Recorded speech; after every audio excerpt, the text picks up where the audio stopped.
덥고 또 덥기도 더웠는데 건강하시면 좋을 것 같아요. 우리 서로 이렇게 인사합니다. 샬롬. 이렇게 한번 오늘 인사하도록 하겠습니다. 샬롬. 예, 샬롬. 예, 싸우자고 하지 마시고 샬롬 이렇게 부드럽게 하시면 좋을 것 같아요. 저하고도 인사합니다. 샬롬.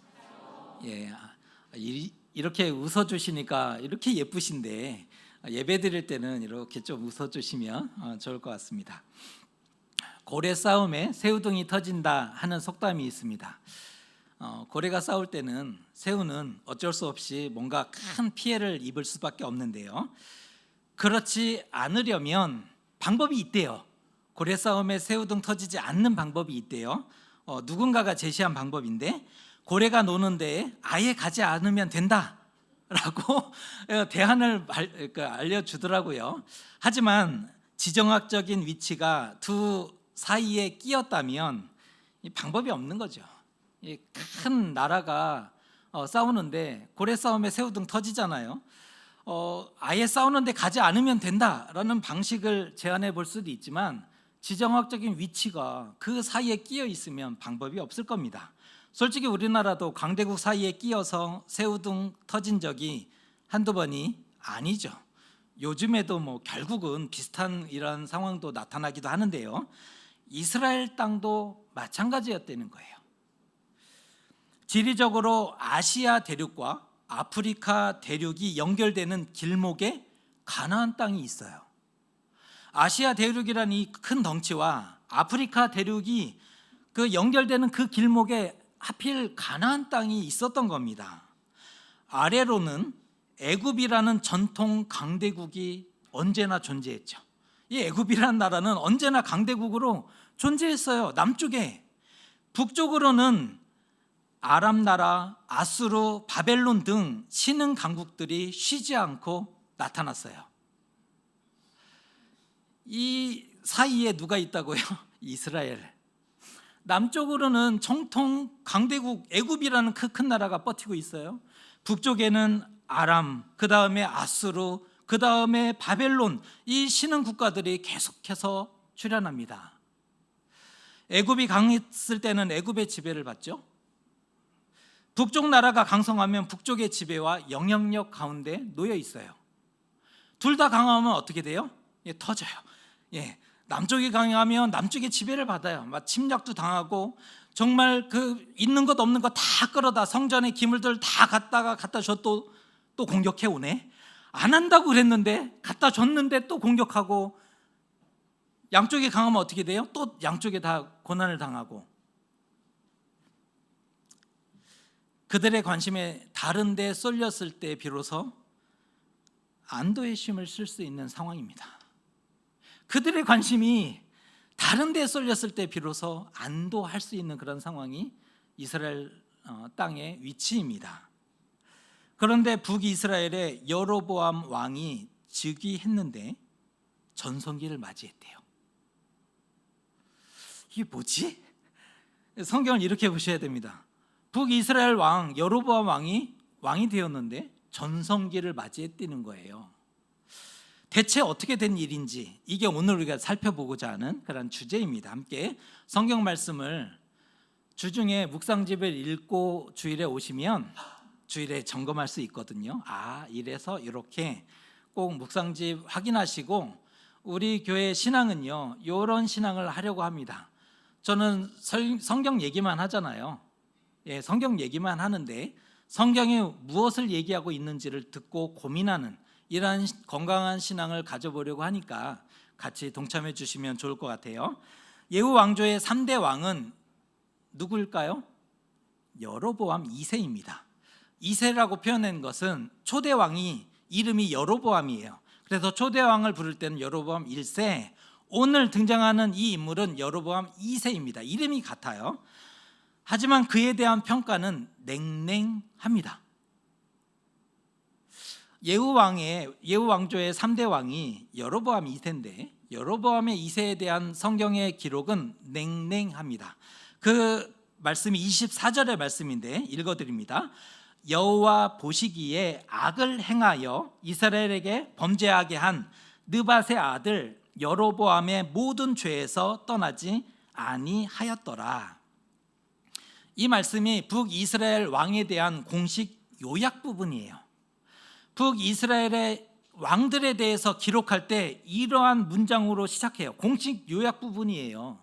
대부분 동일하고 한결같아요. 야, 이렇게 한결같기도 참 쉽지 않은데 대부분 동일해요. 19명의 왕들에 대해서 기록하는데 동일하고 한결같음을 보게 돼요. 그런데 보통 이러한 내용으로 왕의 치적을 기록하기 시작하면 뒤에 내용이 뭐가 따라올까요? 암울하고 어둡고 캄캄하고 무너지는 얘기만 나오는 거죠. 북이스라엘은 초대 왕이었던 여로보암 1세에 금송아지의 덫에 벗어나지 못하고 발목 잡혔습니다. 초대 왕이었던 여로보암의 이 금송아지의 덫에서 북이스라엘은 벗어나지 못했다라는 겁니다. 그런데 희한하게도 여로보암 2세 때 요나 선지자가 나오는데 우리가 알고 있는 그 요나예요. 요나 선지자의 예언대로 이스라엘 영토를 회복하였다라고 성경은 써주고 있어요. 여로보암 2세 때 요나 선지자의 예언대로 이스라엘 영토를 회복했대요. 그리고 어디까지를 회복했는지를 기록해주고 있는데 하맛 어귀에서 사해 바다까지 요단 동편 그 지역까지 비유하면 이런 거죠. 마치 솔로몬 시대에 그 제국이 굉장히 컸잖아요. 솔로몬 시대의 그 영토에 준해 그 정도까지 잃어버린 이스라엘 영토를 회복했다라고 기록해주고 있다는 겁니다. 크고 강한 나라가 되었음을 보여주고 있는 그런 장면이죠. 이스라엘이 크고 강한 나라가 되었대요. 어떻게 된 일일까? 이게 어떻게 된 일일까요? 사실 그가 다른 왕들과 달랐던 게 하나도 없어요. 그런데 어떻게 된 일일까요? 다른 왕들과 다른 점이 하나도 없죠. 하던 대로 했고요, 살던 대로 살았고요, 믿던 대로 믿었어요. 여전히 우상 숭배를 국가 차원에서 권장하고 육성했어요. 우상 숭배가 국가 차원에서 숭배하도록 그렇게 육성한 상태입니다. 아세라 우상을 섬겼죠. 하지만 그 결과는 너무나 달랐다는 거예요. 이상하지 않습니까? 똑같이 죄를 지었고 똑같이 나쁜 짓을 했는데 누구는 심판받아서 멸망하고 누구는 강성하고 평화를 누려요. 이러면 안 되는 거잖아요. 똑같이 나쁜 짓 했다니까요. 똑같이 죄를 지었어요. 그런데 누구는 심판받아 멸망하는데 누구는 멀쩡히 잘 살 뿐 아니라 전성기를 누렸다? 이게 복불복인가요? 운이에요? 아니면 이 자체도 능력인가요? 이거 해석이 좀 필요한 그런 상황입니다. 여로보암은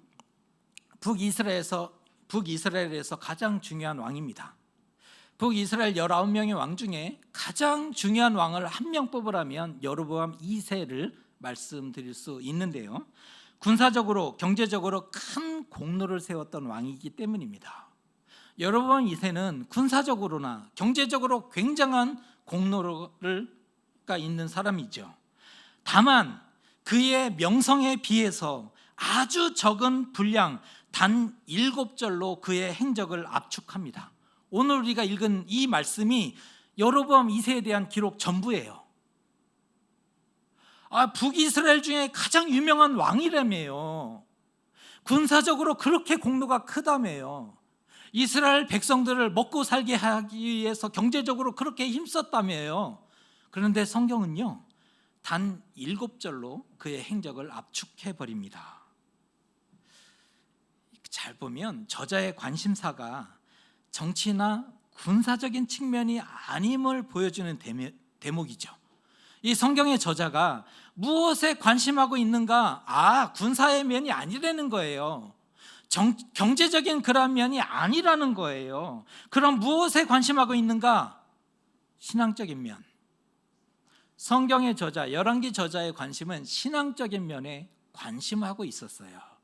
그런데 안타깝게도 여로보암 2세는 여호와 보시기에 악을 행했다라고 최종 보고합니다.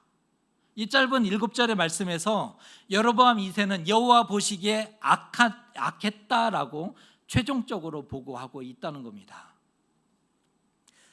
그런데 더 놀라운 것은 그의 악행에도 불구하고 하나님의 은혜를 베푸세요. 그리고 최고의 전성기를 누립니다. 이해 안 가잖아요. 성경도 기록해주고 있어요. 그는 악한 왕이었다. 여호와 보시기에 악했다. 그런데 그의 악행에도 불구하고 하나님이 은혜를 베푸셨대요. 최고의 전성기를 누리게 해주셨다는 거예요. 그동안 이스라엘은 극심한 고난 가운데 내몰려 있었죠. 그들이 그렇게 고통했던 이유는 아람이라는 나라, 이스라엘 북쪽에 있었던 아람이라는 나라가 강대해지면서 이스라엘을 항상 학대했더라. 이렇게 성경은 기록해줘요. 아람이라는 나라가 북이스라엘을 언제나 늘 항상 학대했더라. 끊임없이 괴롭혔다고 기록해주고 있어요. 이스라엘을 대적하는 역할을 아주 톡톡히 해냅니다. 누가요? 아람이라는 나라가.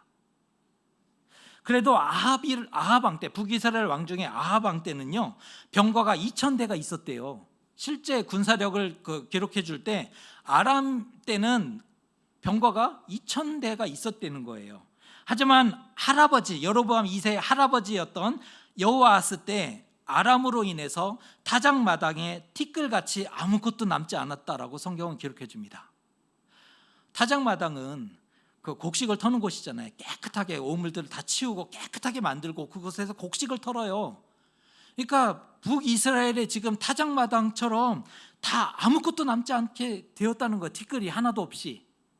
그러면서 군사력을 기록해주고 있는데 이스라엘의 마병이 50명 남았대요.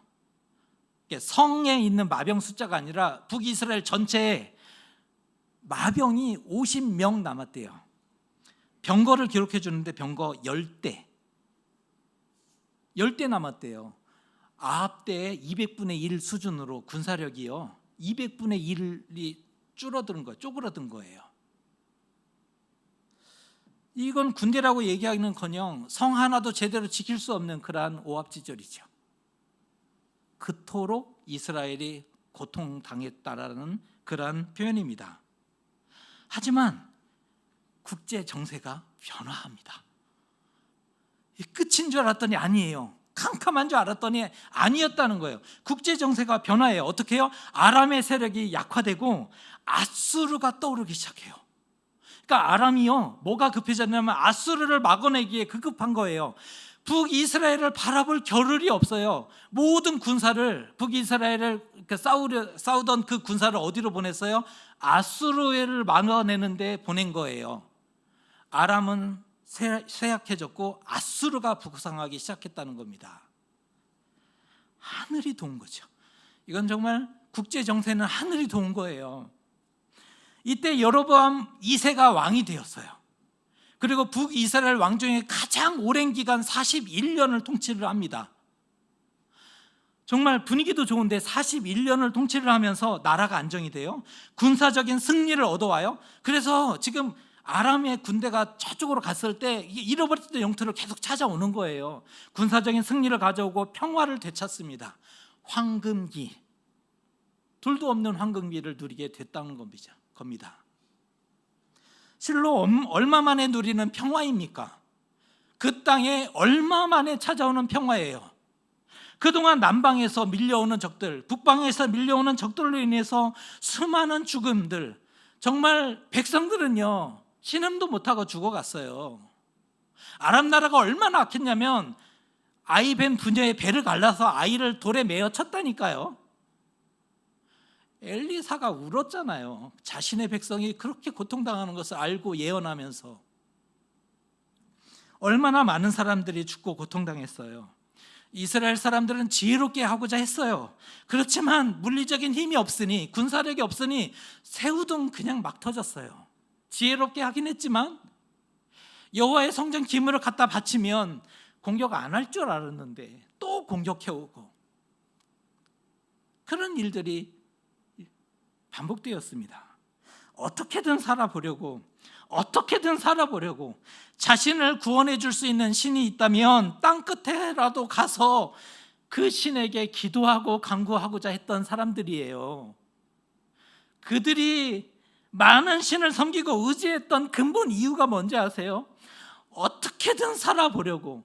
우리는 이해가 안 되죠. 어찌하여 유일신 하나님을 버리고 그렇게 우상을 섬겼느냐. 그런데 이스라엘은요, 어떻게든 살아보려고 우리를 구원해 줄 수 있는 신이 있다면 땅 끝이라도 가서 그 신을 경배해서 기도하리라. 살기 위한 몸부림이 그들은 우상을 부여잡는 거였어요.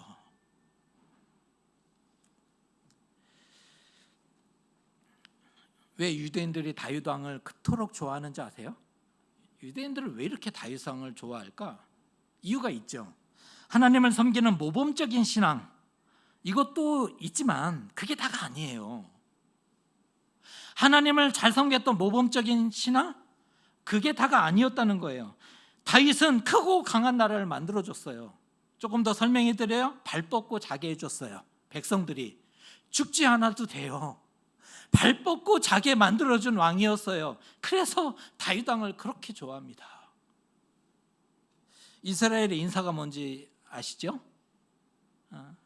우리가 서두에 오늘은 특별히 샬롬으로 인사했는데 이스라엘의 인사법입니다.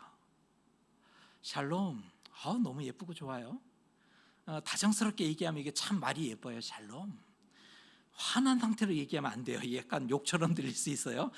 다정하게 얘기하면 샬롬, 너무 좋아요.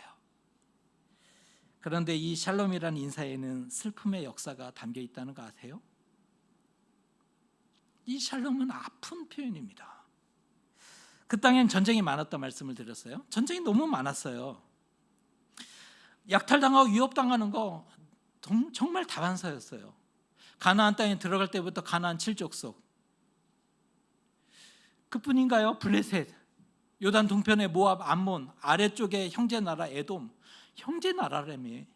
그런데 이거는 원수만도 못해요. 맨날 전쟁이에요. 맨날 약탈당해요. 힘없는 사람은 그저 아플 수밖에 없는 거죠. 죽을 수밖에 없는 거죠. 적군인지 형제인지를 구분해야 했어요. 이스라엘 사람들은 앞에 있는 사람이 적군인지 형제인지를 구분해야 했어요. 그래서 묻는 거예요. 상대에게 묻는 거예요. 평화냐 칼이냐, 평화이냐 칼이냐, 샬롬 묻는 거예요. 이게 너 싸우러 왔니? 치러 왔니? 평화니? 샬롬? 이게 얼마나 가슴 아픈 표현입니까? 우리 민족도 그렇죠. 밤새 안녕하셨습니까? 또 뭐라고 인사해요? 식사하셨습니까? 이거 가슴 아픈 표현이잖아요. 아침에 만나도 식사하셨습니까? 점심에 만나도 식사하셨습니까? 저녁에 만나도 식사하셨습니까? 밥 먹는 게 뭐 그리 중요하다고 하루 종일 그냥 식사하셨습니까? 식사하셨습니까? 전화하면 엄마 밥 먹었니? 밥만 물어봐, 밥만. 근데 이게 가슴 아픈 표현이잖아요. 밤새 안녕하지 못했던 아픔의 역사가 우리에게는 있었어요. 밤새 칼에 적군에 죽었는지 굶어 죽었는지 밤새 안녕하지 못한 역사가 우리 오래됐어요. 우리 한 세대 전만 해도요, 보릿고개 때문에, 먹는 것 때문에 얼마나 고생하셨어요. 우리 부모님 세대. 그때 먹고 사는 게 정말 중요했다니까요.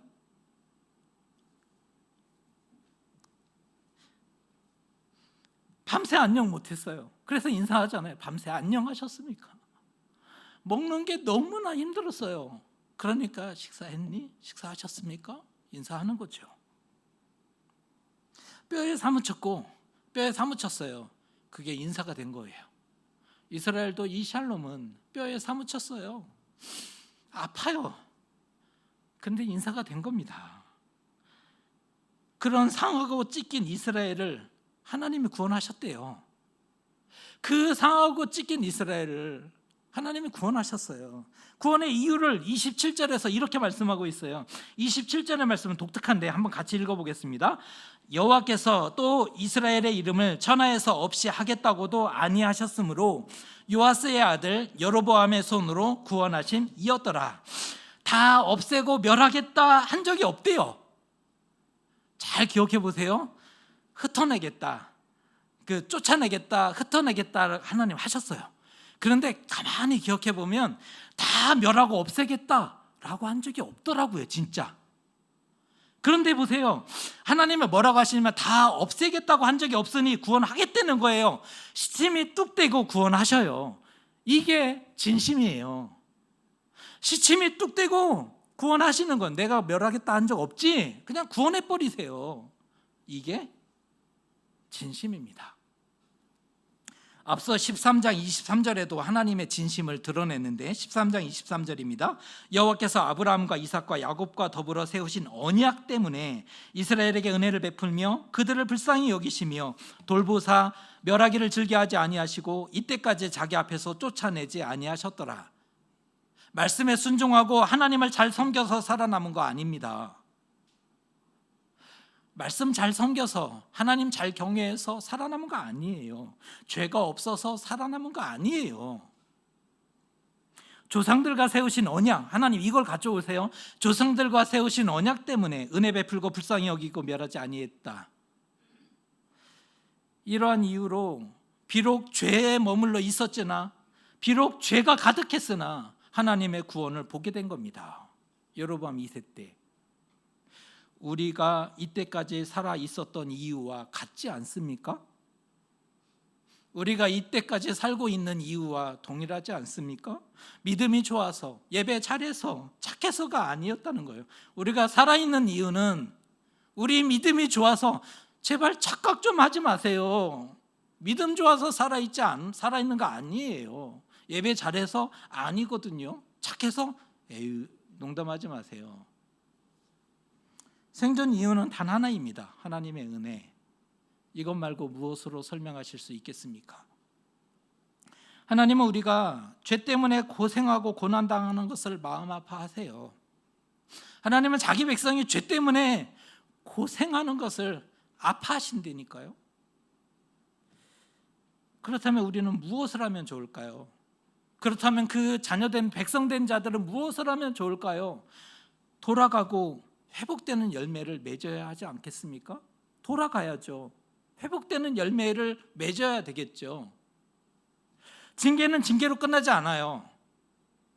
징계는 징계로 끝나지 않습니다. 회복으로 이어져야 하는 거예요. 그게 하나님의 징계의 이유예요. 징계는 징계로 끝나면 안 됩니다. 징계를 징계로 받으면 안 돼요. 회복으로 이어져야 되는 겁니다. 그걸 하나님이 원하세요. 노력하고 변하는 척이라도 해야 합니다. 진심이 아니어도 노력하고 변하는 척이라도 해야 되고, 안 되면 연기라도 해야 되는 거예요. 하지만 여로보암 2세는 금송아지의 죄를 떠나지 않아요. 레위인이 아닌 사람으로 평민으로 제사장을 세워요. 하나님의 절기를 임의로 바꿔버립니다. 금송아지 떠나지 않아요. 레위인 아닌 사람으로 평민으로 제사장 세웁니다. 대제사장 역할을 하는 거예요. 그리고 여호와의 절기를 임의로 바꿔버려요. 악습을 답습하고 그대로 대물림 하는데 열심히 해요. 악습을 답습해요. 그리고 대물림 하는데 열심히 하지만 여호와께로 돌아가진 않아요. 여호와께로 돌아가지 않아요. 진짜 마지막 평화의 시대가 되게 해요. 여로보암 2세는 진짜 마지막 평화의 시대로 만들어 버려요. 마지막 평화의 시대예요. 그렇게 만들어 버려요. 악행에도 불구하고 황금기를, 전성기를 보낸다는 것은 선물이고 은혜죠. 죄가 있는데 살아 있다는 것, 전성기를 보낸다는 것은 선물이죠. 은혜이죠. 하나님의 구원 행위가 계속됐기 때문이에요. 하나님의 구원 행위가, 우리가 보이지 않지만 하나님의 구원 행위가 계속됐기 때문에 살아있는 거고 전성기를 여전히 누리고 있는 거죠. 정신 차리지 않으면 금세 사라지고 다 없어져 버립니다. 다 사라져요. 그의 아들, 오늘 스가랴가 왕이 되었대요. 이제 끝나고 스가랴가 왕이 되었음을 마지막에 기록해주고 있는데, 그의 아들이 6개월 만에 모반사로 죽어요. 그리고 예후 왕조가 몰락합니다. 4대 약속했잖아요. 6개월 만에 아들이 죽어요. 모반사 당하고, 그리고 예후 왕조가 몰락합니다. 이후에 5명의 왕들이 기세 좋게 왕위에 올라요. 모반에서 기세 좋게 내가 이스라엘 다스리리라 5명의 왕이 왕위에 오르지만 그 중에 4명이 모반당해서 죽어버려요.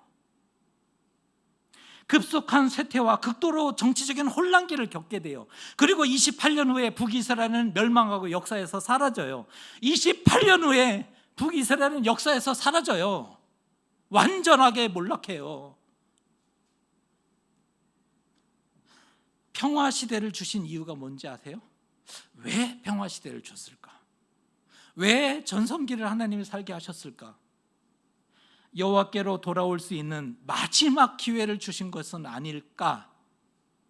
돌아오라는 마지막 기회였지 않을까? 지금 우리는 어떻게 살고 있습니까? 어려움을 극복하고 조금의 안정과 평화를 누리고 계십니까? 어려움에 놓여 있으세요? 기도해야 될 거예요. 조금만 안정되고 평화를 누리고 계십니까? 하나님이 주신 마지막 평화 시대가 되게 하면 안 돼요. 이게 마지막이 되도록 하면 안 되는 거예요. 어떻게 해야 한다고요? 더욱 하나님께 돌아가야죠. 더욱 하나님께 돌아가야 되는 거예요. 그리고 하나님과 동행하는 삶을 살아내야 한다는 거예요. 이 땅을 생존하는 것도 중요하죠. 이 땅을 살아가는 것 얼마나 중요합니까? 소중한 우리 인생인데 이 땅을 생존하는 것도 중요하지만 하나님 앞에 가치 있는 삶이 더 중요하지 않습니까? 살았다, 이게 전부이면 안 되는 거잖아요. 학대로 인해서, 그러니까 아람이라는 나라 적들의 외세에 의한 학대로 인해서 괴로움을 토로하고 기도하면 응답될까요? 학대받았어요. 그래서 아파요. 많이 죽어가요. 그래서 기도했어요. 응답될까요? 네, 응답됩니다. 믿음의 기도는 아니에요. 이 믿음의 기도는 아니죠. 학대받았기 때문에 했지만 믿음의 기도는 아니지만 응답하고 구원하셨어요. 할아버지 여호아스가 기도했다니까요. 그랬더니 하나님이 세워주셨어요. 여로보암 2세를 세워주셔서 구원해 주셨잖아요. 응답해 주신 거예요. 무엇을 깨닫게 됩니까? 하나님이 주시고자 하신 것은 심판이 아니에요. 긍휼과 자비지. 하나님이 주시려는 것은 심판 아닙니다. 긍휼이에요. 자비입니다. 여로보암 때 요나가 예언했어요. 우리가 잘 아는 그 요나 맞아요. 여로보암 시대 때 요나 선지자가 예언했어요. 여로보암 시대 때 호세아와 아모스 선지자를 하나님이 그 땅에 보내셨어요. 우리가 잘 아는 선지자 맞아요. 호세아 선지자, 아모스 선지자, 요나 선지자 하나님이 보내셨어요. 그들이 누굽니까? 살리시기 위해 보내신 사람들. 하나님이 살리시기 위해, 자기 백성을 살리시기 위해서 보내신 사람들입니다. 그 음성을 들어야죠. 하나님의 소리를 들어야 되지 않습니까? 끝날 때까지 끝난 게 아니에요. 하나님이 포기하지 않으셨다니까요. 그냥 끝난 거 아니죠. 하나님 포기 안 하셨으면 끝난 거 아니잖아요. 마지막 평화 시대를 살면 안 돼요. 우리가 마지막 평화 시대를 살면 안 돼요. 우리가 교회의 마지막 전성기를 살다가 가면 안 돼요. 우리는 전성기 살아서 좋았죠. 우리 자녀 세대 어떡할 거예요? 하나님 전성기 살다 왔어요. 그게 칭찬받을 말입니까? 마지막 전성기 시대를 살면 안 된다니까요. 우리의 삶뿐 아니라 우리의 신앙이. 기회 주실 때 깨달아야죠. 돌아서야 됩니다. 한국교회 돌아서야 합니다. 현대 그리스도인 돌아서야 합니다.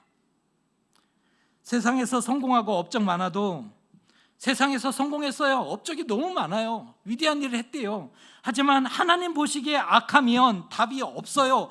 하나님이 기록하실 게 없어요. 하나님 기록하실 게 없어요. 태어났더라, 살았더라, 죽었더라, 점점점. 더 기록할 게 없어요. 하나님이 사도행전 29장 써나가야 되는데 태어났어요. 이 땅을 살았어요. 그리고 우리는 유한한 생명이니까 죽을 거예요. 그런데 하나님이 기록하려고 봤더니 태어난 것도 맞고 산 것도 맞고 죽은 것도 맞는데 기록할 게 아무것도 없으면 뭐 한 거예요? 왜 살았어요? 우리는 왜 살았을까요? 왜 살고 있을까요? 하나님 기록할 게 아무것도 없어요. 하나님 관심이요, 이 땅에서 무엇을 했고 살아가기 위해서, 생존하기 위해서 땀 흘리고 수고하고 노력했더라. 하나님 기억 안 하신다니까요. 하나님께 돌아오기 위해서 눈물로 자신의 부족함을 알고 하나님 도와주세요, 눈물로 기도하고 또 무너졌지만 다시 일어서서 하나님 도와주시면 좋겠어요. 기도하고 하루를 살아내는 것, 그는 비록 능력이 많지는 않았으나 하나님께 돌아오기 위해서 누구보다 많이 노력한 사람, 그의 삶을 보면서 많은 이들이 하나님의 영광을 돌렸고 하나님께 돌아왔더라. 이 사람이야말로 하나님의 사람이 맞더라. 이게 기록되어야 되지 않습니까? 하나님의 능력 많은 사람을 찾는 게 아니잖아요. 돌아오기 위해서 얼마나 눈물 흘렸고, 돌아오기 위해서 그가 얼마나 깨어 있었고 하나님 앞에 기도했는지를 묻고 찾고 있잖아요. 여러분은 무엇을 하고 계십니까? 업적이나 생존의 흔적만 가득한 그런 세상 역사가 기록해 줄 거예요. 우리의 목표는 세상 역사책에 나오는 인물이 아니잖아요. 신앙편에는 나올 수도 있겠네요. 신앙편에 나올 수도 있겠으나 우리의 목표는 세상 역사에 기록되는 게 아니고요, 우리의 목표는 하나님이 어떻게 기록해 주시는지, 그게 우리의 목표가 되었으면 좋겠습니다. 업적이나 생존의 흔적만 가득한 사람이 아니라 구원과 회복의 행적을 남기시는, 그리하기 위해서 하나님께 돌아가고 하나님과 동행하는, 한 번의 예배를 승리하는, 한 번의 기도에 승리하는, 금요 예배 나오시고요, 주일 성수 좀 하세요. 금요 예배도 나오세요. 기도 좀 하시자고요. 주일 예배 드리고 가면 안 돼요? 그게 뭐가 중요한데? 그게 중요해요. 우리 자녀들이요, 엄마 아빠들은 신앙이 있으니까 출타하셔도 문제 없어요. 다음 주에 교회 나와요. 우리 자녀들은 그게 습관이 된다고요. 안 나오는 것. 코로나 3년이요 다 주저앉혀 버렸잖아요. 자녀들 10대들이요 사라졌어요. 교회 학교가 사라졌어요. 우리는 전성기를 보냈는데 그게 자랑이 될 수 없잖아요. 우리 다음 세대가 더 전성기를 보냈더라, 우리 그 다음 세대가 더 전성기가 되었더라. 얼마나 가치 있고 보람되고 의미가 있습니까? 구원과 회복의 행적을 많이 남기시는 저 여러분 되시기를 주님의 이름으로 축복합니다. 기도하겠습니다. 여로보암은 전성기를 누리고 잃어버린 영토를 회복하였습니다.